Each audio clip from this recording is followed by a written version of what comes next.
Hi there, I'm Will Doctor, joining you from the Wortham Center in Houston, Texas for the Houston Sports Awards presented by Insperity, HR that makes a difference. I'm here with Alex Bregman, third baseman for the Astros and host of the Houston Sports Awards. Alex, how special is it to be hosting tonight? Oh, it's so special. I'm honored to be here. There's so many Houston legends that are going to be in the building tonight. Tonight's a celebration of the sports in this community. It's a celebration for all of the great athletes here, but also the fans that make it all possible. So I'm super thankful to Insperity tonight for honoring me by letting me host the event, and I'm looking forward to it. And Alex, all 4 Athlete of the Year nominees are Astros. What does that say about the franchise? It's been a fun last 6 years playing for the Astros, and look forward to continuing to win games for the city and for the fans. Awesome. Have a great night. Thank you, man. But before we get into your career, you have one of the great catchphrases in sports broadcast history. How did you come up with "Hello, Friends"? Oh, well, thank you for saying that. First off, it was never intended to be a catchphrase. It was intended to be a special coded shout out from my father, who was in Houston and suffering from Alzheimer's disease. And this is over 20 years ago. And one time I left his bedside and I said, "Dad, when I'm on camera this weekend, I'm looking at that lens and I'm going to say, 'Hello, friends, Jim Nantz here.' His name, same as my name. I have his name. I have his voice. My voice is identical to my dad's voice. He was never trained. I was never trained. He was never on camera or interviewed or anything like that. So he never used his voice, as I've been so fortunate to do. But I had that saying just for that one weekend to pass along a message to him to let him know I was thinking of him. But it stuck. I had people that heard it that day and say, "That sounds like you. You ought to do that more often." So alas, I did. And I've used it ever since. My dad's been gone a long time now, since '08. But every time I look into that lens and open up a broadcast and say, "Hello, friends," I'm thinking of him. And it comforts me and relaxes me. And it's a very personally, internally, it's a very it's just a nice, relaxing way to start these broadcasts, to be connected with him. Jim, turning to the sports, you've announced that you will be retiring from calling college basketball after this year's Final Four. As you look back, what's a favorite moment or two that you'll always relish from the Final Four? It's hard to pick one because this will be my 37th Final Four. My 32nd calling the championship. I would say my very first one in '91 as the play-by-play caller featured Duke going against the defending national champion and undefeated UNLV Running Rebels, and Duke beat them in the semifinals. It's one of the great games in the history of college basketball, and that happened under my watch, year one. So that was pretty hard to top. But there've been so many buzzer beaters.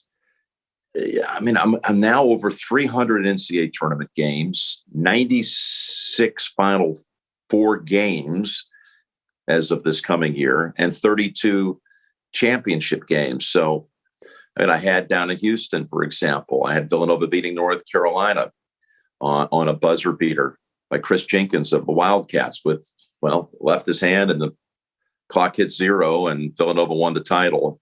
And, there have been a lot of games that have been like that during the body of the tournament. So hard to pick one. My greatest memories are just the chance to tell the story in concert with the great people that I've worked with, documenting these kids, their lives, what's important to them, what their story is, and doing that with Grant Hill and Billy Packer and Bill Raftery, who was my first analyst back in '86 and will be there for the last one for me in Houston in '23, and Clark Kellogg and Steve Kerr.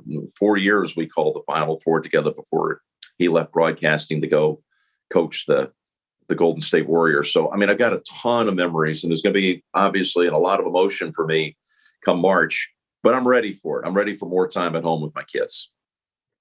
And you've met and covered the greatest athletes in the world over the last decade.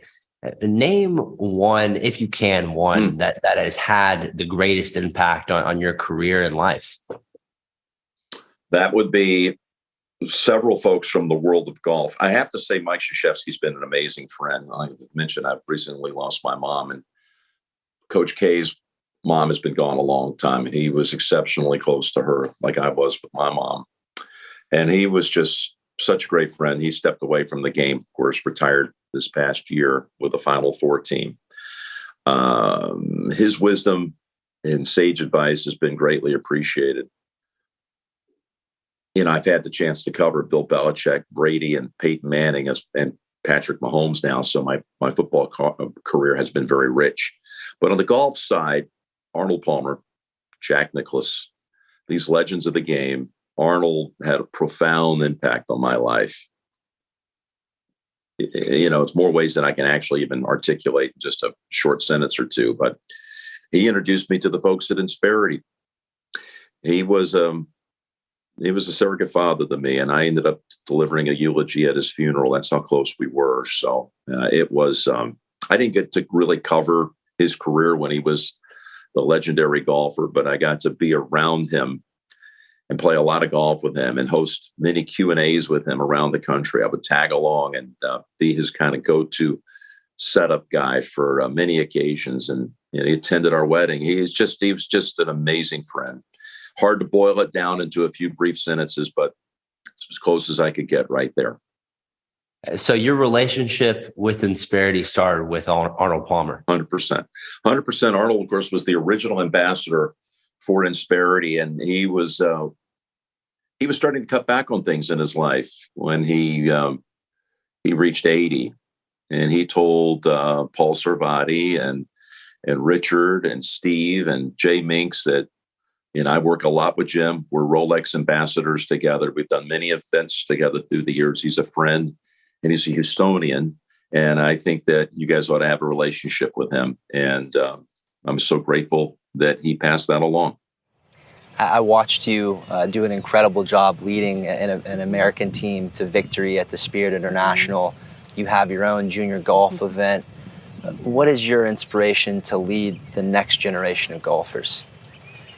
I want this game to continue to get better, and I want the next generation to have better opportunities than I've had. You know, I mean, that's been my whole goal in the last, I'd say, 10 years, is to how can I push this game forward? How can I get, you know, these girls to be playing on network TV every week? They need to be playing for bigger purses and playing on the big golf courses that the guys get week in and week out. And we've made an unbelievable progress really in the last 5 or 6 years. And so it's just continuing to push that. And also now I've kind of realized too, it's teaching this next generation how to step into my shoes and how, you know, the things that they need to be thinking about, that the Meg Mallons and the Beth Daniels, kind of how they did it with me. It's now my turn to step into that role. Looking over your career, 2011 Kraft Nabisco, now Chevron, the Open Championship, Curtis Cups, Solheim Cups. Professionally, if you had to pick one of them that changed the course of your career for the better, what would it be? Change the course of my career would have been the first win, 2011. 2011 Kraft Nabisco, I mean, to go toe-to-toe with Yanni, who was #1 in the world by far. I mean, she was so good in that stretch that to beat her that day. And it really was a springboard because, I mean, I knew I could win out there. I knew it was just a matter of time, and I had to just keep working hard. But to do it on that big of a stage and make a splash that way was really cool. Going into that final round, was there an intimidation factor against Yanni, or what? Do you recall what you were telling yourself before that final round? It was actually pretty cool. I remember I was in the hotel room that night and flipping through the channels and went to Golf Channel, and I think it was Charlie Reimer was on there talking about the tournament, and basically everybody on that panel, they were giving Yanni the tournament. Like, nobody even talked about me, and I just like clicked it off and was like, that's all I needed, you know, just that little bit of motivation. And went to the golf course that morning, and out there in Mission Hills, whenever the pass is kind of cloudy and hazy, it means the winds are coming. And so I knew it was going to be windy that day, which was going to play into my favor. It was going to play harder, and got things tied after 9 holes, and that was all I needed.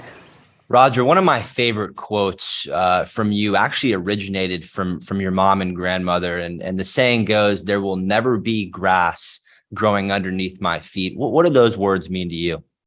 Yeah, that's exactly right. I think it was, my pops passed away when I was 9, and I was raised by my mother and grandmother. So, and I watched these two ladies work their tails off to make a better living for somebody like myself and my brothers and sisters. So, I feel the same way. I stay on the move quite a bit when I can. I try and share myself as much as I can without getting too thin or too wore out. You go from the ultimate team sport to maybe the most singular sport on the planet. What is it about golf that you really enjoy?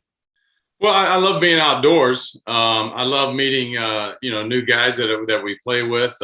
It's every day seems to be a different day with your swing for me anyway. I do need to practice more. I get out there and grind it out, and we have about 4 really cool celebrity events throughout the summer. Obviously, the biggest one is in Tahoe on NBC, and it's a really fun tournament, and it's interesting because it kind of gives you that it fills that void that you're not competing on the mound when you're out there competing, and everything counts. Every swing you take counts. Every putt you hit counts towards a score. And as far as golf goes, specifically, I think one of the famous lines I heard, if I have it right, I think Arnold Palmer and Ted Williams were talking about the hitting aspect and the golfing aspect way back when at one point.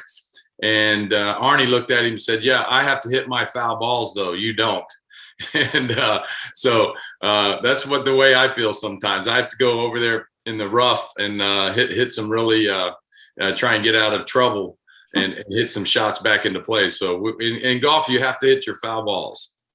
I talked to Coach Walker a couple weeks ago, and she described what she said. You described yourself best as chill. Now, does that chill attitude provide an advantage for you on the golf course in a game that is so high strung? Yes, I would say so. I mean, I'm very chill on and off the golf course, I would say. And being on the golf course, I don't really have too many emotions.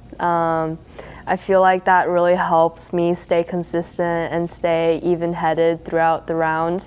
Even when I'm having a bogey, a double, a triple, it would be typically the same as a birdie with my reaction. So a lot of friends have told me, have asked me if I had any emotions on the golf course, and I was like, in my mind I do, but I'm pretty evenly distributed throughout the round.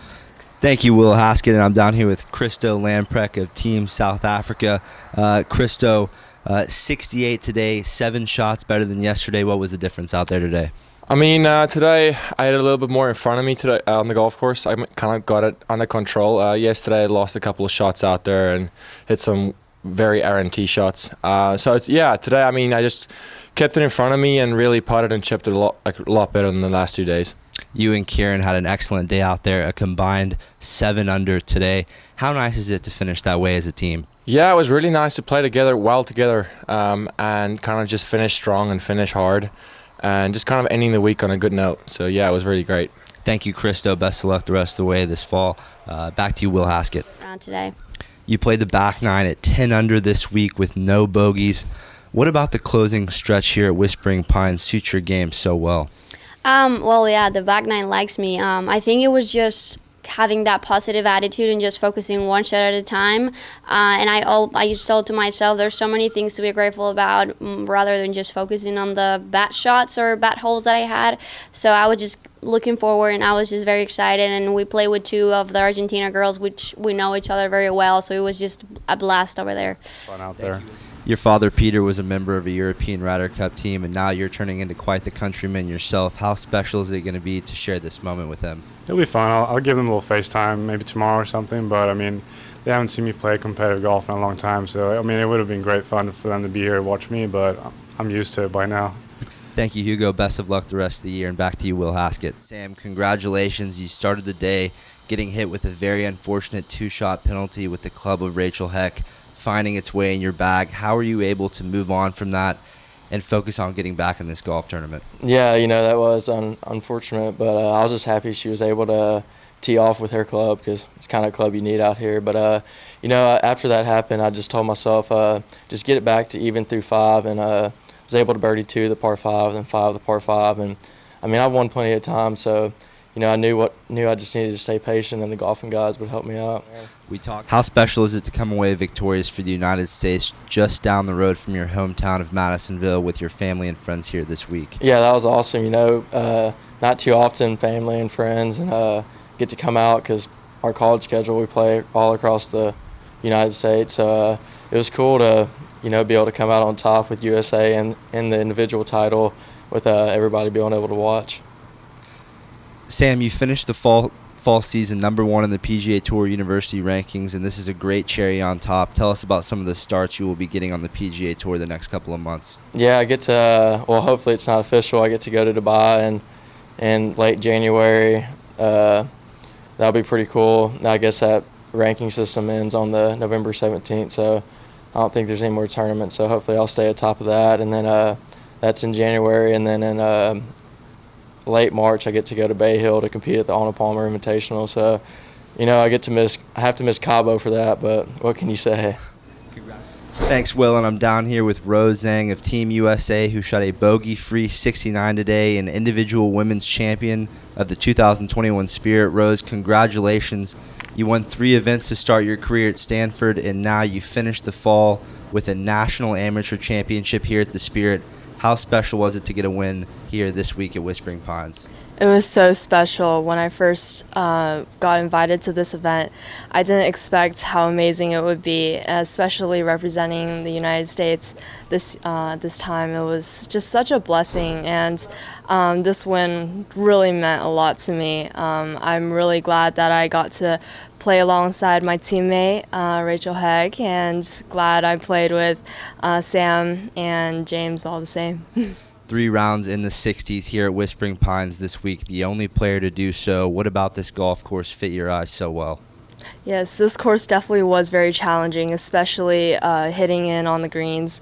You really have to know where to be, especially with the undulations and the collective areas.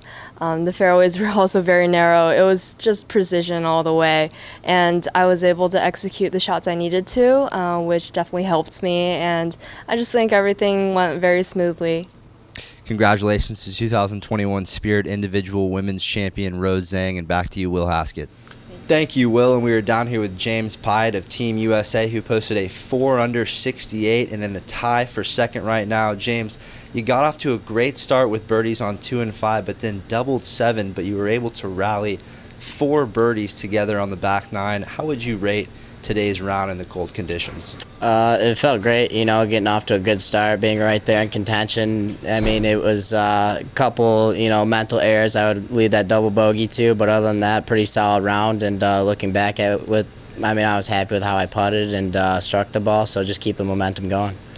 What were your emotions like on the first tee, being that you're representing the United States of America in the Spirit? Oh, man. I thought I was going to send that drive about 380 yards. Just the adrenaline going to that tee box, seeing the USA, red, white, and blue, and knowing you're playing for something, your country is a big deal. So for me, that was the coolest experience ever. What do you need to do the next couple of days to play well around Whispering Pines? Just stay patient. Talking to Captain Lewis, she was kind of helping me through the course in the beginning. I'm like, what's the key to scoring? She's like, take advantage of the easy holes. So for me, it's going to be stay patient on the longer par 4s and par 3s out here and try to get the par 5s. Now, who would you say is the heart and soul of this Team USA team? Heart and soul of this USA team? Oh, I go with Rose. She's got a positive attitude, and I told her, the men's team, you're carrying us this week in the beginning of the week. But no, she's been phenomenal to be around, and everyone on the Team USA has been great and love the experience. Thank you, James. Best of luck the rest of the week, and back to you, Will. Thank you. You have to finish inside the top 30 on the Korn Ferry Tour money list in order to earn your PGA Tour card. And in the very last event of the season, that win took Paul from 45th to 8th on the money list. Just unbelievable. Paul, good morning, pro. Good morning, guys. Thanks for having me. Great to have you aboard. First off, great playing a few weeks ago in Indiana, 64-68 on the weekend with the card on the line. I mean, just something out of a movie. I felt like I was watching Rocky or something. How does it feel to be heading back to the PGA Tour? Yeah, absolutely. It feels great. I mean, it was obviously an awesome week in Indiana a few weeks back. Kind of a low expectation week because I was outside the number to get my card. So kind of played pretty freely, and got a chance to get it done on Sunday. So that was awesome. Do you think about ranking over the course of a year? Yeah, I mean, started the year kind of slow, won a few months back, and that kind of put me back in the top 30, and then kind of a little bit slow again, making a few cuts, but not any very high finishes. So, it was kind of like the last chance, I guess, to get back in there, and kind of didn't really think about it throughout the 4 rounds, but it hit me a little bit on the last green for sure. Do you take anything from the full season on the PGA Tour a couple of years ago? Were there any learning lessons that season that you'll use for improvement this year? Yeah, I feel like the first year on the PGA Tour is kind of a tricky one. You don't really know any of the courses, and you play against some guys that may have been on the PGA Tour for 10 or 20 years. So you're a little bit behind on that part, and I feel like the biggest thing for me was to, this year, what I will stick to my game a little more than, looking at others and trying to improve in every compartment of the game, instead of knowing that if you got your card, that means you got the tools to make it happen and to stay there. So kind of keep working on what we've been doing this last year, and not really, focus on what others are doing. Now, what about from a physical end of things, Paul? I know you see guys out there effortlessly reaching 190 ball speeds. I know you're a natural bomber of the golf ball, but is that something you're always looking to improve on at home? Yeah, I mean, working out is something I enjoy on a regular basis, so that's something I kind of keep up with, but I'm not exactly what you said. Like, I'm not not going to try to get to 200 ball speed. I mean, I'd like to get as long as possible, but I don't really want to give too much accuracy for the distance. So, I feel like that's a fun part to work on, but for me, if I kind of keep my speed where it is right now and then improve on short irons and wedges, then that's where I can gain a few strokes over the year. All right, welcome back aboard here on the Charlie Epps Golf Hour, presented by Insperity HR that makes a difference. Back with KanCare chairman and owner of Carrabba's, Johnny Carrabba. Johnny, great to have you in studio once again.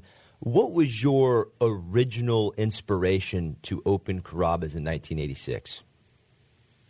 Well, it was the right thing at the right time. I was very lucky. I had 3 uncles that were in the restaurant business: Vincent Mandola, Tony, and Damien Mandola. And I worked for all of them. While I was while I was flunking out of college, I worked for all of them. I bartended, waited tables, And did you have an interest in food during this time? Well, my 2 grandmothers were really unbelievable in the kitchen. My grandma Mandola, which is Grace, I named a restaurant after her, and I called Grace's. She was the best cook I've ever met. And I've been very fortunate to meet a lot of good, fancy, well-known chefs. Their food was nothing, because my grandmother had really, she had the Sicilian, the Italian side of her cooking, but then also she was raised in Louisiana. So when you mix those 2 cuisines, that's pretty hard to beat. And we always had home-cooked meals every night. Sunday meals were, the reason why I'm a little bit on the pudgy side. But she gave us the tools that we needed, like taste buds, and you learn through osmosis. You learn by just tasting and being around. But the mastermind to Carrabba's was my Uncle Damien. He's only 6 years older than me, and he owned a restaurant called Damien's downtown. He had went to New York, and he had saw these restaurants that had, open kitchens. You could see the cooks cooking, and you had wood-burning pizza ovens. And don't let me get too long-winded, but I was working for my Uncle Tony Mandola, managing a restaurant for him, Tony Mandola's Blue Oyster Bar, which was really a great place. And I was a young guy, and I was managing that. Well, Damien had Damien, so on his way home, he would drive down Shepherd, and he would stop off, and we would eat late at night. 10 o'clock, we'd be eating fried seafood platters, right? And that's how you get to be big and strong. You eat really a lot of fried foods late at night, and then you go to sleep real fast, right? So He's a biscuit over 300. I was a biscuit under 300. But he had this plan, and he goes, "Do you want to do it with me?" And I had mixed emotions because he's recruiting me from his brother, my uncle, my boss. But I got really excited. Well, I called him later on and said, "Yeah, I'm really interested in doing this deal." And like I said, he was the mastermind. But he ran Damien's, and I was in charge of Carrabba's. And we opened up on December 26, 1986, the day after Christmas. And it was dynamite in a bottle. It was, Will, but I got to tell you something, man. It was, the original restaurant was 3,000 feet. There was 98 chairs and 8 bar stools. Wow. And today? Well, no, today it's like over 300 seats, you know what I mean? But, we kept on growing. I opened up the Woodway Voss location where my mother's at every day. And then all of a sudden I got a phone call from my good friend Chris Sullivan at Outback Steakhouse. And that's when we grew the chain part of it. I'm out of that now, but still own the 2 originals. And in those early days, what do you remember the biggest challenges that you faced were? Well, it's all about the team. So when you first open up, you're hiring people you don't really know. So to develop that culture, that team spirit, it was really hard, and I know that younger people don't want to hear some older guy saying how hard they work, but my DNA wants me to run one little business and run it well and then hand it off to your family, right? But we, especially my DNA, we run a shop. But for 2 years, I worked from 8 in the morning till midnight, 7 days a week. So if you do the math, it's 110, 115 hours a week. The sleep deprivation and I was worn completely, physically and mentally worn out. I remember on 3 occasions I was sitting on a milk carton in the walk-in refrigerator, and I sat there and broke down and cried because I didn't think I could do it. And was this 86, 87, those first 2 years? 80, yeah. We opened up in December of 86, but 80, that was just the 86 was gone because it was December. But it was 87, 88 were grueling years. I wouldn't change it for the world because it grew me up. It's all about the journey.